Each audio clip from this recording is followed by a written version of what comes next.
Welcome to Ngoma Media Space, where every voice matters. Today, I'm Tumine David, your host, and we have our guest, as we have been telling you, that we are going to host our professor. We have a number of questions that are going to be answered. Since the year began, we have been yearning to have him on our interview on the panel to answer some questions that have been banding around the areas. Professor, you're most welcome. Thank you. Could you please tell our viewers more about yourself? Yes. Good morning, viewers. This is Professor Wilber Hebwa from Chinyogoga. I'm the chairperson of Great Ngoma Development Foundation. I'm happy to be with you here. Thank you so much. Professor, to start but a few, we could like to know who is Professor? Because when you feel the name sounding, it sounds, but people, they really don't know. Mostly to our people in deep villages there, they could like to know who is Professor. That is a little bit of a big question, but I'm just a simple man. I'm from two LCs. So my home is in Charishesha, and of course my farm crosses into an LC called Wamahunga as well, but all that is in Chinyogoga sub-county. So basically I'm from Bremezi. I teach in Makerere University. I have been there for the last almost 25 years. I am a farmer like other farmers, cattle keeper of course, and I do work with government. So I've been a government technical advisor for the last 20 years. At the same time, I'm a business person. So briefly, that's what I can talk about to myself. But then I think as we go into questions, I can give more details about who I am. Okay. I'm a canon, a lay canon in the Church of Uganda as well. Yeah. Yeah, hopefully we have heard about your profile. I think that is a short term of your profile. I'm sure you've not mentioned all. But Professor, to start with the first question, how is Professor related with the political whatever of Ngoma? How is your profile moving to political, the side of ways? Because when we hear your name, we hear your profile, where did you begin from to start interrogating with the side of politics in Ngoma? It all started, as soon as I shifted that place 20 years ago. I noticed a number of gaps in terms of service provision. I think you are aware that our area is located barely 20 kilometers from the city center, Kampala. But then the moment you go there, so many gaps as far as services are concerned. Particularly when I went there, network was not there, electricity not there, the road network is poor, schools, health services. So basically, most of the things, the education sector, in terms of even parents taking kids to school, we are still not up to, up to the required standard. Yet most of the people have got the capacity to do so. So I started at an individual level, and as part of my role as a professor, of course, is the moment you go in an area, you must also cause some impact. Yeah. Because when a light has come to you, you must light for others as well. So there are some things I was seeing, and I would really feel that I need to play a role so that the society can come up. So what I began with was, of course, with my immediate neighbors on simple things. That area, we didn't have water. People had small dams. So I brought a tractor to dig my dams. After, I would tell my neighbors if they had fuel that they could put in the fuel. So, Professor, before telling us how you've been starting, you started with, you wanted just to help the area, or you had the passion of becoming Exactly, that's what I'm driving at. Okay. So it started like that, because previously I had no interest in politics. And up to now, I don't regard myself a politician, by the way. I regard myself as someone who is, trying to fight for services in the area. And if I can see that happening, probably I would not be, because I have a negative attitude on what they call a typical politician. Typical politicians normally tend to be selfish. They tend to be, pushing for their selfish interests, and they tend to manipulate things. Sometimes they want to use blackmail and wrong means to achieve what they want. Those are typical politicians. But real leaders who want services, they are pro-people, they are pro-lobbying, they are positive, and they have got targets. Sometimes when they hit those targets, the other bigger picture of politics is not part of them. So that's what I was trying to build up, so that you understand how I ended up there. So I started small. Serving my community, and probably not to indulge in a lot of discussion. So later, we wanted to expand our services to the entire area, because if you talk about Chinyogoga, Ngoma, Chinoni, these are related areas, even Wachato. So I discovered through my small research that actually the biggest problem in our area was something to do with coordination in leadership, lack of coordination in terms of development championship in the area. So the first thing I did now, which was pointing towards politics probably, was when I called leaders who had been elected in 2021. The chairpersons, LC3s of the 5 sub-counties, Chinoni, Chinyogoga, Ngoma Town Council, Ngoma Sub-County, and Wachato, because that's an area that I was really interested in. And remember, I've been serving at a higher level, helping government in most of the strategic documents. And I know that the government has got a fantastic plan as far as the development of entire Uganda is concerned. But then whenever you would go to our area, you find that most of the nice things that the government is thinking about, they are lacking in our area. So I started with leaders, and I trained them. You ask them, they'll tell you, even the area councillors and sub-county chiefs.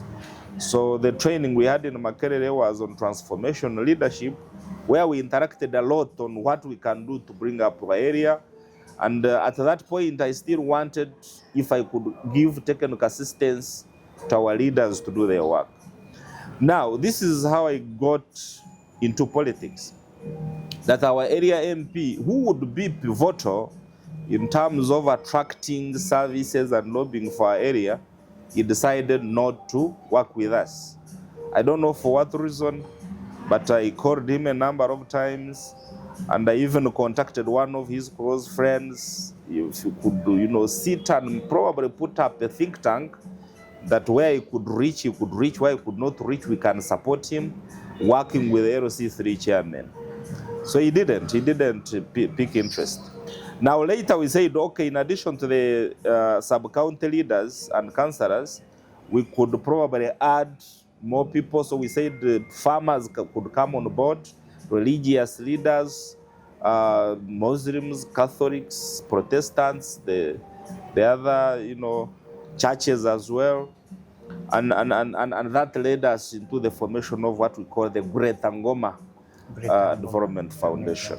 GNDF, as you know. And the sole purpose was socio-economic transformation of our area, where we believe that to achieve that, definitely we have got to work with different stakeholders for that purpose.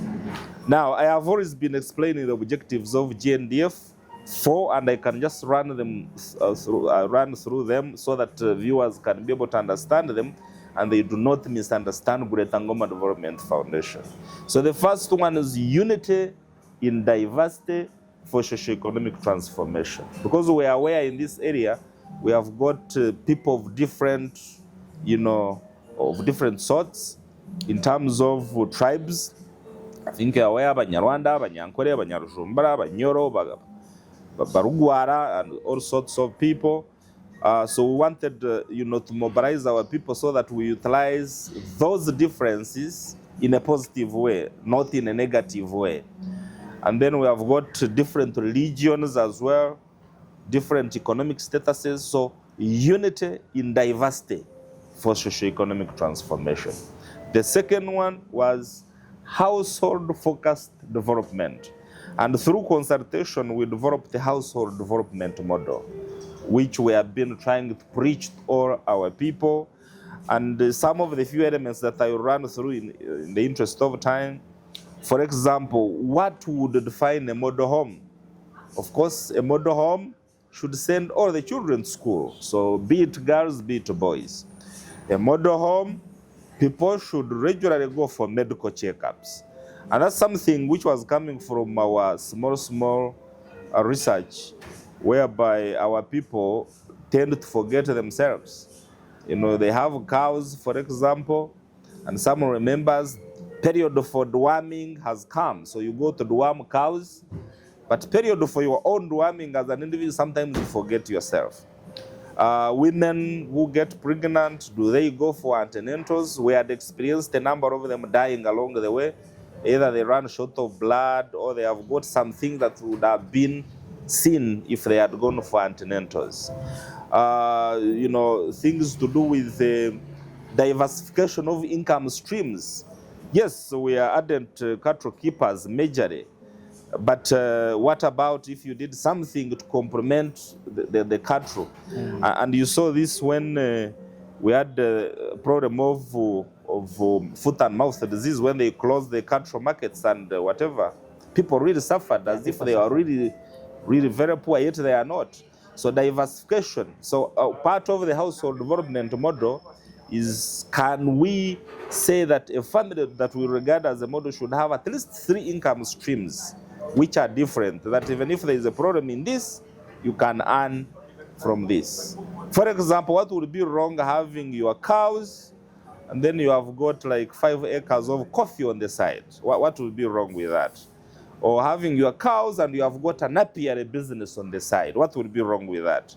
So where we introduce our people to understand, of course we know that the cultural background has a big role in this, but through our sensitization in Greater Ngoma, we think that can easily change. Yes, Mr. Professor, as you're still on that same question, we were told, according to the information we received, that joining the GNDF, it was by payments. Someone could make payments, of which you as a leader, you failed to provide the accountability for that money. And that they have been demanding for the accountability for so many years about the money of the membership, people that have been joining. Yes. Thank you very much for that question. And of course, that is the blackmail I was telling you of politics.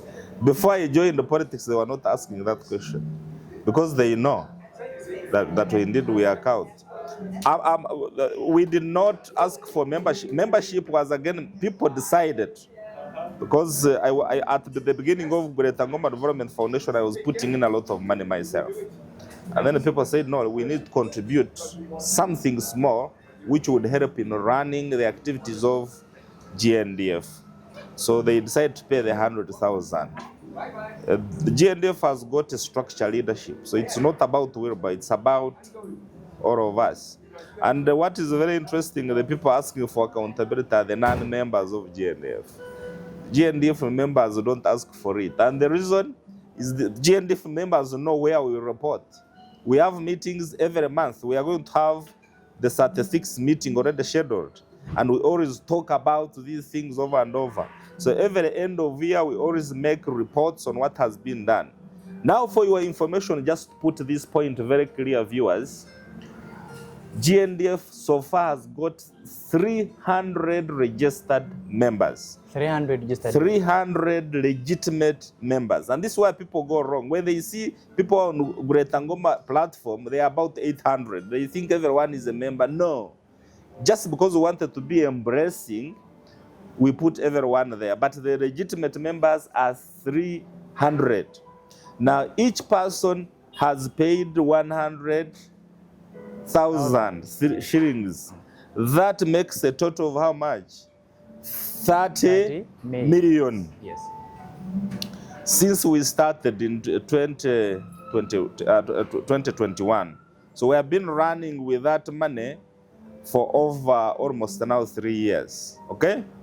Now, every meeting we have, we call some people to come and support us, either from the ministry or doctors or vet doctors or some. So we have keynote speakers to us, and those keynotes normally we have to facilitate them fuel-wise, and whatever. So we give them some fuel refund. Lawyers who teach us about the land. So that is a cost. Two, sometimes there are meetings when the executive meets and they discuss a number of things. Sometimes we give them special assignments. And when they go, you have to support them to do some of those things in those areas.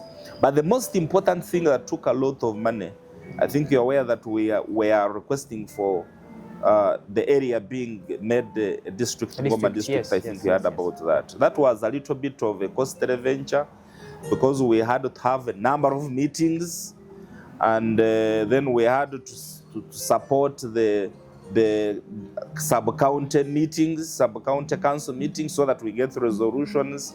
Some sub-counties didn't have a budget for it, so GNDF had to support.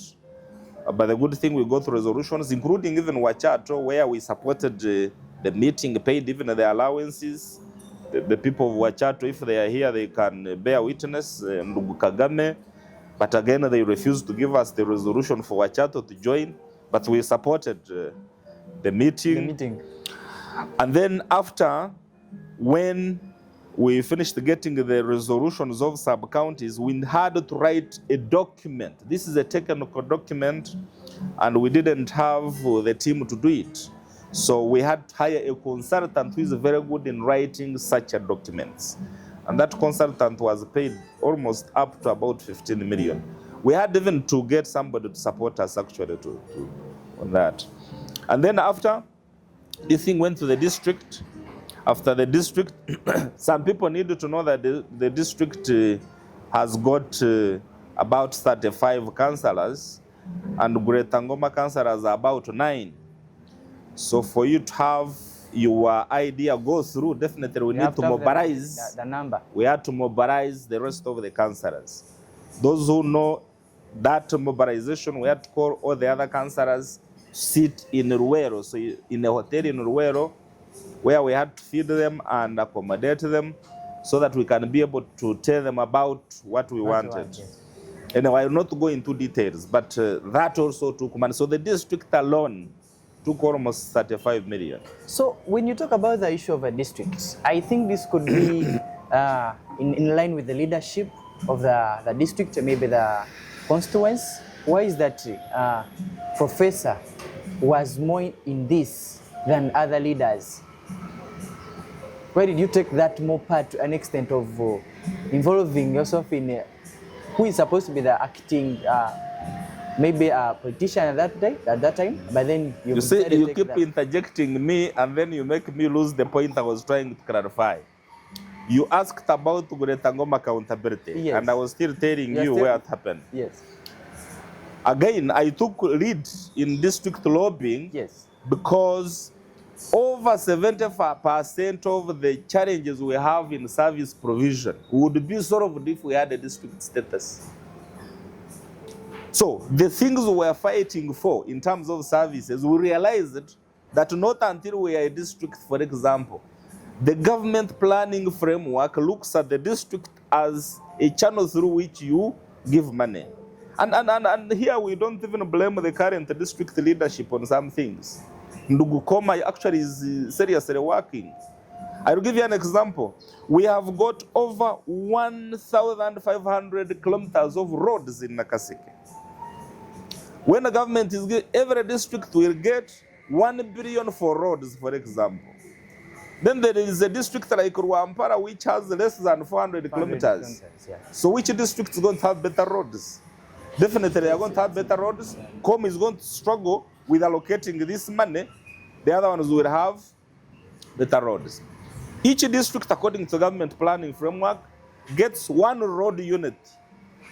So Nakaseke has 1 road unit. Isinjiro has 1 road unit. Remember the previous Mbarara was broken down into more than 6. Yeah. Isinjiro, Ivanda, Ruampara, Chiruhura, Kazo, Mbara City. So they get more money for these services. I can go on and on about these things. We are talking about jobs for the youth. I know we shall come to it. Yes. A district comes with over 1,000 jobs in education sector, in health, and so many other things. So all these, you absorb people in most of these things. So long story short, as GNDF, led by me, fighting for service provision improvement, we are looking at all ways of making sure that we widen the chances of service provision. Whereas personally, I might not probably very much agree in subdividing places, but currently the current criteria of allocating the national cake is through the district framework. So that's why we went for it.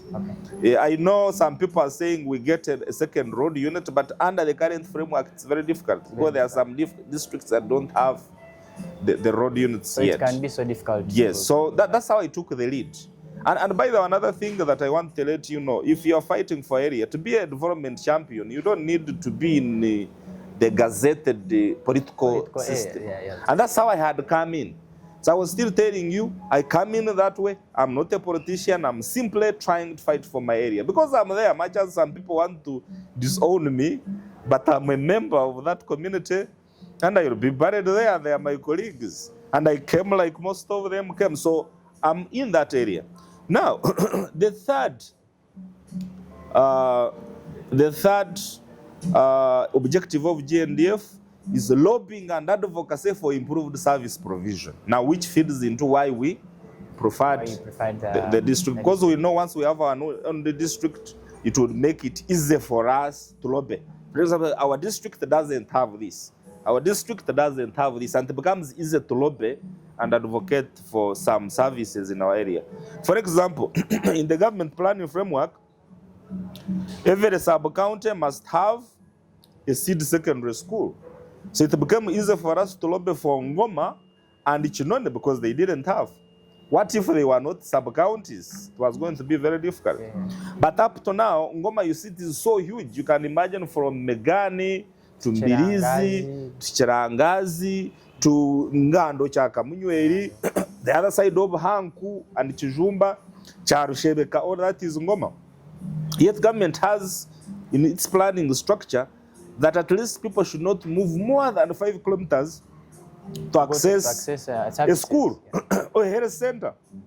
Now, even with the school that has come, where is it? Chembogo.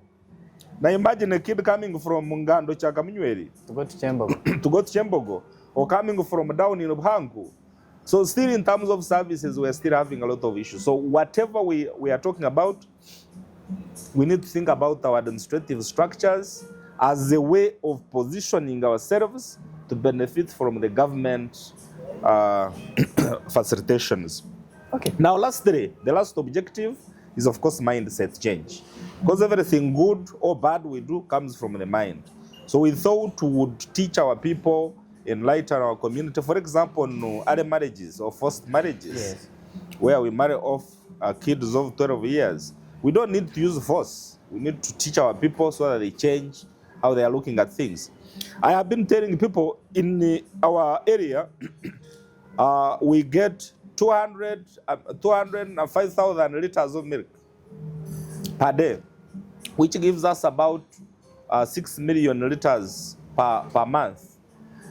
But when you look at the number of cows we have, each cow on average gives 1.5 liters a day, yes, which is complete under production based on our capacity.